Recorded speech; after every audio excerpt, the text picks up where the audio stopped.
जय श्री राधे कृष्ण। आप सभी का हमारे YouTube चैनल पे बहुत बहुत स्वागत है। आइए जानते हैं वर्ष 2023 अपरा एकादशी व्रत के शुभ मुहूर्त के बारे में, पारण समय के बारे में, पूजन विधि के बारे में, व्रत महत्व नियमों के बारे में, इस दिन क्या करना चाहिए, नहीं करना चाहिए, किन बातों का ध्यान रखना चाहिए और विशेषकर भगवान को किस वस्तु का भोग लगाना चाहिए। तो आइए जानते हैं इन सबों के बारे में। संपूर्ण जानकारियां की प्राप्ति के लिए वीडियो को अंत तक जरूर देखें। अगर आप सब आगे की प्रदोष व्रत के बारे में जानना चाहते हो या वट सावित्री व्रत के बारे में जानकारियां प्राप्त करना चाहते हो तो उसका भी वीडियो हमारे चैनल पे अपलोड है। आप हमारे वीडियो के एंड स्क्रीन में जाकर के जानकारियां को प्राप्त कर सकते हैं। ज्येष्ठ माह के कृष्ण पक्ष में पड़ने वाली एकादशी को इसे अपरा एकादशी के नाम से जाना जाता है और इसे जो कि अचला एकादशी, जल क्रीड़ा एकादशी, भद्रकाली एकादशी आदि नामों से जाना जाता है। अपरा एकादशी के व्रत में इस दिन विशेष प्रकार से भगवान विष्णु, माता लक्ष्मी और भगवान विष्णु के त्रिविक्रम स्वरूप का पूजन किया जाता है। यह व्रत जो कि सभी प्रकार के पापों को नष्ट करने वाली है। यह व्रत महान यश प्रदायक व्रत है। ब्रह्म हत्या, भूत प्रेत पिशाच योनि से मुक्तिदायक है। पर निंदा आदि पाप कर्म नष्ट हो जाते हैं। यह व्रत जो कि लक्ष्मी नारायण को अति प्रिय है। इस व्रत में शेष शैया पर विराजमान लक्ष्मी नारायण जी की पूजा करने से व्यक्ति के सभी प्रकार के पापों का नाश होता है। आप सभी भक्तों को अपरा एकादशी व्रत की ढेर सारी शुभकामनाएं। आप सभी के जीवन में लक्ष्मी नारायण की कृपा से आप सभी को सभी प्रकार के सुख और समृद्धि की प्राप्ति हो। एक वर्ष में 24 एकादशी का व्रत होता है। वहीं पे अधिक मास होने पर 2/26 एकादशी का व्रत होता है और एकादशी का व्रत जो कि हर माह के कृष्ण पक्ष और शुक्ल पक्ष की एकादशी तिथि के दिन इस व्रत को किया जाता है। इसे एकादशी या 11 व्रत के नाम से जाना जाता है और हर एकादशी व्रत का अपना अपना विशेष महत्व माना गया है। इसी प्रकार से ज्येष्ठ माह के कृष्ण पक्ष में पड़ने वाली अपरा एकादशी व्रत का अपना विशेष महत्व है। धर्म शास्त्रों के अनुसार अपरा एकादशी व्रत करने से गर्भपात, ब्रह्म हत्या, राक्षस योनि, झूठ, बुराई व अन्य पापों से मुक्ति प्राप्त होती है। इस व्रत को करने से मनुष्य को तीनों पुष्करों में स्नान के समान, गंगा जी के तट पर पिंडदान के समान और कार्तिक मास में स्नान के समान, सूर्य चंद्र ग्रहण में, कुरुक्षेत्र में यज्ञ, दान एवं स्नान के पुण्य के समान फलों की प्राप्ति होती है। जो व्यक्ति पूरे विधि विधान से अपरा एकादशी का व्रत करता है उसे सौभाग्य की प्राप्ति होती है, पापों से मुक्ति, मृत्यु के बाद फिर भगवान विष्णु के धाम की प्राप्ति होती है। जो भी एकादशी का व्रत करते हैं उन्हें एकादशी व्रत के लिए जो कि दशमी के दिन से ही व्रत में नियमों का पालन करना चाहिए। दशमी तिथि के दिन जो कि सूर्यास्त होने से पहले ही भोजन ग्रहण कर लेनी चाहिए। उसके बाद अपने दांतों को अच्छे प्रकार से साफ कर लेनी चाहिए। दांतों में कोई भी अन्न का रेशा न होने पाए, इस बात का ध्यान रखें। और दशमी तिथि, एकादशी तिथि, द्वादशी तिथि, इन 3 दिनों तक जो कि तामसिक वस्तुओं का प्रयोग बिल्कुल भी नहीं करना चाहिए। मांस, मदिरा, लहसुन, प्याज आदि का प्रयोग बिल्कुल भी ना करें। शुद्ध और सात्विकता का पालन करते हुए, ब्रह्मचर्य का पालन करते हुए व्रत को धारण करना चाहिए। दशमी तिथि की रात्रि जो कि एकादशी व्रत का स्मरण करते हुए, भगवान विष्णु के नाम का स्मरण करते हुए सोना चाहिए।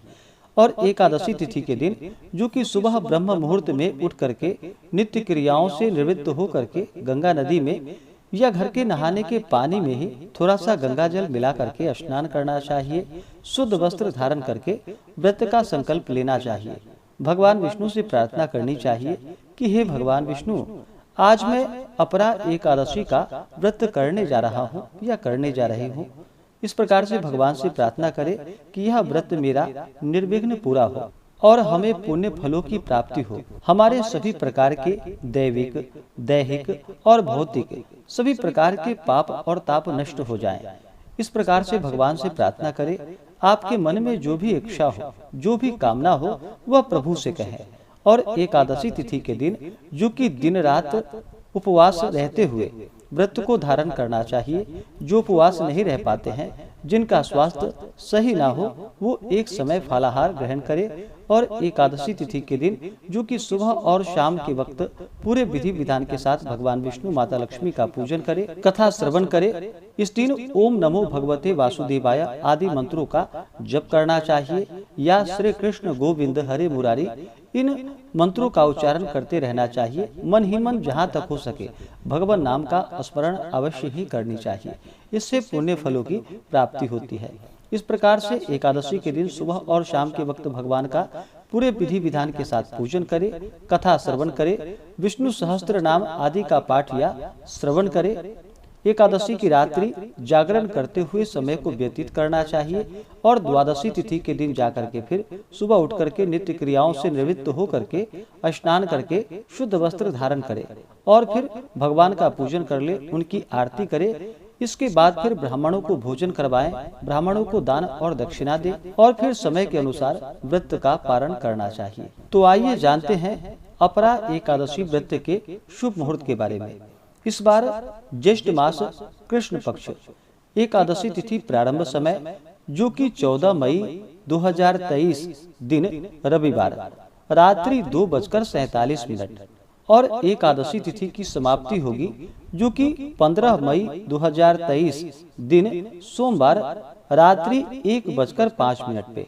तो हमें शुद्ध रूप से सूर्योदय व्यापनी समय के अनुसार जो प्राप्त हो रहा है एकादशी व्रत के लिए समय, वह समय 15 मई 2023 दिन सोमवार को प्राप्त हो रहा है। तो सभी इस दिन व्रत को धारण करेंगे और व्रत का पारण, जो कि अगले दिन 16 मई 2023 दिन मंगलवार को व्रत का पारण किया जाएगा। एकादशी व्रत का जो पारण किया जाता है वह हरिवासर समाप्त होने के बाद करना चाहिए। हरिवासर का जो समय होता है वह समय द्वादशी तिथि का पहला चौथाई हिस्सा, यह समय हरिवासर का होता है।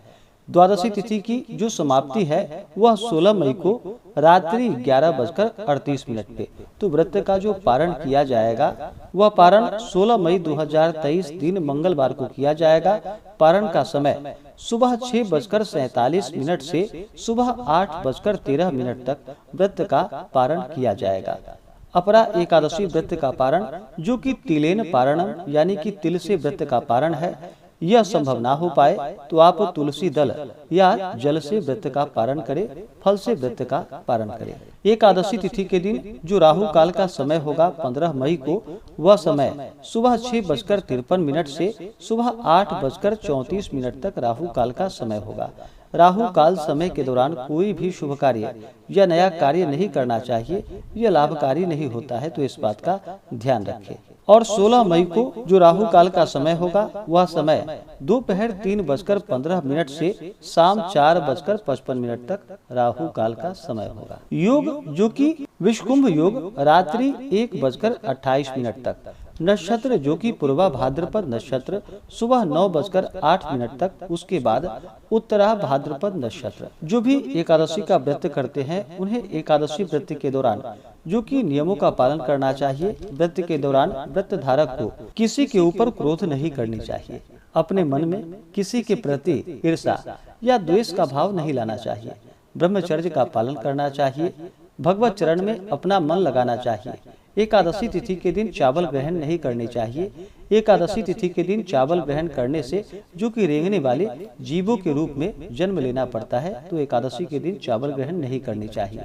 अपने से बड़ों का सदा ही आदर और सम्मान करना चाहिए। संपूर्ण दिन व रात्रि जो कि शुद्ध आचार विचार वाले मनुष्यों के साथ ही व्यतीत करनी चाहिए। अच्छी संगति, अच्छे विचार, अच्छा ही वातावरण होना आवश्यक है। झूठे, कपटी, व्याभिचारी, मांस, मदिरा, पान आदि करना अथवा ऐसों की संगति इस दिन निषिद्ध मानी गई है। यह सब नहीं करना चाहिए। जहाँ तक हो ऐसे लोगों से बचना चाहिए। ऐसे लोग जो कि समाज के लिए कलंक होते हैं। यह लोग ओला की संज्ञा में आते हैं। जैसे ओला दूसरों का अहित करने के पश्चात स्वयं भी गल जाता है, उसी प्रकार ऐसे लोग भी दूसरों को नष्ट कर स्वयं भी पतन के गर्त में चले जाते हैं। उपासना वाले दिन जिस दिन व्रत करना हो, शास्त्रों के अनुसार उस दिन शयन नहीं करनी चाहिए, खास करके तो दिन में शयन ना ही करे, दिन में ना सोए, रात्रि में भी नहीं सोनी चाहिए, जागरण करना चाहिए जहाँ तक बन सके। व्रत धारक को जो कि दशमी के दिन कांसे के बर्तन में भोजन नहीं करनी चाहिए, शुद्ध शाकाहारी भोजन करना चाहिए। मसूर की दाल, कोदो, चावल, साग, दूसरे की घर की खाद्य सामग्री आदि भोजन ये सब नहीं करनी चाहिए। एकादशी के दिन जुआ नहीं खेलनी चाहिए, दिन में निद्रा नहीं लेनी चाहिए। तांबूल, दातुन, परनिंदा, चुगली, चोरी, हिंसा तथा किसी भी जीव को इस दिन नहीं सताना चाहिए। द्वादशी के दिन भी कांसे के पात्र में भोजन, मांस, मदिरा, मधु, तेल, मिथ्या भाषण। इस दिन अपरा एकादशी के व्रत में इस दिन भगवान के पूजन के लिए चाहिए कि जो भी व्रत धारक हैं, अगर मंदिर में भगवान का पूजन कर रहे हो तो मंदिर में कर ले, यह अनंत गुना पुण्य फलदायी माना गया है। नहीं तो घर पे ही करते हो तो घर पे पूजन के लिए एक अच्छा सा जगह ले, उस जगह को अच्छे से पवित्र करके, जैसे कि मान लीजिए अपने घर के ईशान कोण में सबसे अच्छा पूजन के लिए है, तो वहाँ पे अच्छे से साफ करके गंगा जल छिड़के और फिर भगवान के पूजन के लिए एक आसन लगाए, चौकी लगा करके उस पे पीला वस्त्र बिछा करके लक्ष्मी नारायण की फोटो या प्रतिमा को स्थापित करे। वहीं पे अपने लिए एक आसन लगाए और फिर उस पे जो कि पूर्व या उत्तर दिशा की ओर मुख करके बैठना चाहिए और फिर भगवान का पूरे विधि विधान के साथ पूजन करना चाहिए। किसी भी प्रकार के पूजन में सबसे पहले भगवान गणेश जी का पूजन किया जाता है, तो पहले भगवान गणेश जी का पूजन कर ले, उनसे प्रार्थना करे कि यह व्रत मेरा निर्विघ्न पूरा हो। भगवान गणेश का पूजन करने के बाद फिर कलश देवता का पूजन करना चाहिए। कलश में जो कि तीर्थों का, वरुण आदि देवताओं का आवाहन करना चाहिए। कलश पूजन होने के बाद फिर नवग्रह, इंद्रादि, 10 दिक्पाल देवताओं का पूजन करना चाहिए। दिन में पूजन हो तो सूर्यादि पंच देवता का पूजन करना चाहिए, रात्रि में पूजन हो तो गणपत्यादि पंच देवता का पूजन करना चाहिए। उसके बाद फिर भगवान विष्णु और माता लक्ष्मी का पूजन करे। इस दिन भगवान विष्णु का जो कि जल से अभिषेक करे, पंचामृत से अभिषेक करे, शुद्ध गंगा जल से भगवान का अभिषेक करे। भगवान विष्णु को पीला वस्त्र चढ़ाएं, उसके बाद फिर यज्ञोपवीत अर्पित करे, पीला चंदन अर्पित करे, पीला पुष्प चढ़ाएं। भगवान विष्णु को जो कि तुलसी दल अति प्रिय होता है, तो इन्हें तुलसी दल अवश्य ही चढ़ाएं। भगवान को तुलसी के बिना इनका पूजन पूर्ण नहीं माना जाता है, तो तुलसी दल भगवान को अवश्य ही अर्पित करे। उसके बाद फिर काले तिल भगवान विष्णु को चढ़ाएं, काले तिल ना हो तो सफेद तिल अर्पित करे।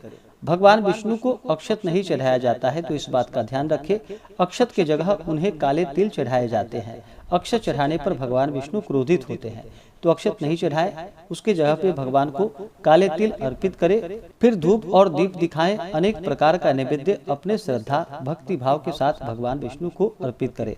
नैवेद्य में दूध से बने हुए वस्तु का भगवान को भोग लगाए। अभी के मौसम में मिलने वाले ऋतु फल आदि का भोग लगाए। विशेष करके भगवान विष्णु को इस दिन जो कि ककड़ी का भोग अवश्य ही लगानी चाहिए और इसे प्रसाद के रूप में ग्रहण भी करनी चाहिए। तो इस दिन भगवान को जहाँ तक हो सके नैवेद्य का भोग लगाए। उसके बाद फिर जल से आचमनी करवाएं। भगवान को नैवेद्य अर्पित करते हैं, भोजन कराते हैं, तो भोजन के बाद जल भी अवश्य ही देनी चाहिए। तो भगवान को जल से आचमनी करवाएं। द्रव्य दक्षिणा चढ़ाएं। मुख शुद्धि के लिए पान पत्र, सुपारी, लौंग, इलायची के साथ में अर्पित करें। इसी प्रकार से माता लक्ष्मी का पूजन करे। माता लक्ष्मी का जल से अभिषेक करे, पंचामृत से अभिषेक करे, शुद्ध गंगा जल से अभिषेक करे। माता को लाल वस्त्र चढ़ाएं, श्रृंगार की वस्तुएं अर्पित करे। उसके बाद अक्षत, चंदन, पुष्पों की माला अर्पित करे। महिलाएं माता लक्ष्मी को सिंदूर चढ़ाएं और पुरुष माता लक्ष्मी को रोली अर्पित करे। फिर धूप और दीप दिखाएं, अनेक प्रकार का नैवेद्य अपने श्रद्धा भक्ति भाव के साथ में अर्पित करे। जल से आचमनी करवाएं, द्रव्य दक्षिणा चढ़ाएं। मुख शुद्धि के लिए पान पत्र, सुपारी, लौंग, इलायची के साथ में अर्पित करें। इसके बाद फिर अपरा एकादशी व्रत महात्म्य कथा आदि का श्रवण करे, आरती करे। इस प्रकार से भगवान का पूजन करते हैं तो भगवान विष्णु अपने भक्तों के सभी प्रकार के पाप और ताप को नष्ट कर देते हैं तथा सुख और समृद्धि का आशीर्वाद प्रदान करते हैं। तो आशा करता हूँ कि यह जानकारी आपको अच्छा लगा हो। ऐसे ही ज्ञानवर्धक जानकारियाँ प्राप्त करने के लिए हमारे इस चैनल पे अगर आप नए हैं तो चैनल को लाल बटन दबा करके सब्सक्राइब करें, साथ में बेल आइकन घंटी को दबाएं ताकि मेरे वीडियो का नोटिफिकेशन आपको समय से मिलता रहे। वीडियो को लाइक करें, शेयर करें। सुखी रहें और स्वस्थ रहें। जय श्री राधे कृष्ण। धन्यवाद।